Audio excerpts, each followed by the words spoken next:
ጤና ይስጥልኝ። ይህ የጋዜጣ ፕላስ የመረጃ ሰዓት ነው። የዓለም እንዴት ዋለች ዜናዎቻችንን እንደሚከተለው አሰማችኋለሁ።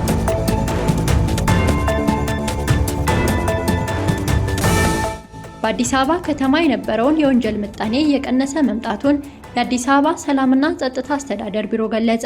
የአዲስ አበባ ሰላምና ጸጥታ አስተዳደር ቢሮ ምክትል ቢሮ ኃላፊ አቶ ሚደቅሳ ከበደ ለጋዜጣ ፕላስ እንደገለጹት በከተማው የነበረውን የወንጀል ምጣኔ ከተለያዩ አጋር አካላት ጋር በመተባበር በተሰራ ስራ 42 በመቶ መቀነስ ተችሏል።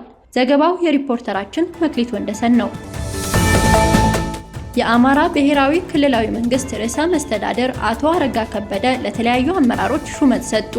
በዚህም ረዳት ኮሚሽነር አበበ ውቤ ቦጋለ የአማራ ብሔራዊ ክልላዊ መንግስት ፖሊስ ኮሚሽን ምክትል ኮሚሽነር የወንጀል መከላከል ዘርፍ ኃላፊ፣ ረዳት ኮሚሽነር ታደሰ አያሌው ተሰማ የአማራ ብሔራዊ ክልላዊ መንግስት ፖሊስ ኮሚሽን ምክትል ኮሚሽነር የወንጀል ምርመራ ዘርፍ ኃላፊ፣ ኮማንደር አያልነ ተስፋዬ ቸኮል የአማራ ብሔራዊ ክልላዊ መንግስት ፖሊስ ኮሚሽን ምክትል ኮሚሽነር የአስተዳደርና ልማት ዘርፍ ኃላፊ ሆነው መሾማቸውን የክልሉ ኮሚኒኬሽን ዘግቧል።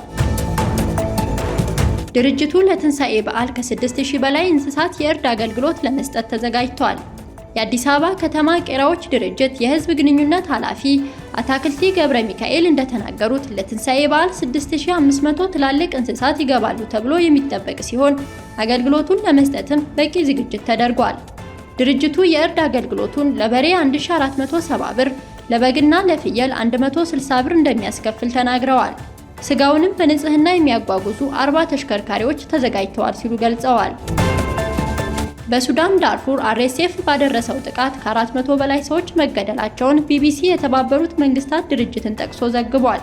ባለፈው ሳምንት RSF በአልፋሽር ከተማ ዙሪያ በሚገኙ የስደተኞች ካምፖች ላይ ከባድ የምድርና የአየር ላይ ጥቃት በመሰንዘር የመጨረሻውን የዳርፉር ግዛት ዋና ከተማ በተቀናቃኛቸው በሱዳን ጦር በቁጥጥር ስር ለማዋል ሞክሯል። ጋና የውጭ ዜጎችን ከአገር ውስጥ የወርቅ ገበያ አገደች። ጋና የውጭ ዜጎችን ከአገር ውስጥ የወርቅ ገበያ በማገድ የውጭ ምንዛሪ ክምችቷን ለማሳደግ በማሰብ እርምጃውን እንደወሰደች ተነግሯል። 234 የተደራጁ የወንጀል ቡድኖች ከፍተኛ አባላት በቁጥጥር ስር ዋሉ። የቱርክ የሀገር ውስጥ ጉዳይ ሚኒስቴር እንዳስታወቁት 234 የተደራጁ የወንጀል ቡድኖች ከፍተኛ አባላት በዓለም አቀፍ የአደንዛዥ ዕፅ ዘመቻ በቁጥጥር ስር ውለዋል። ከተጠርጣሪዎች ውስጥ 225 ያህሉ በቱርኪ የተያዙ ሲሆን የተቀሩት 9 ደግሞ በውጭ ሀገራት ታስረዋል።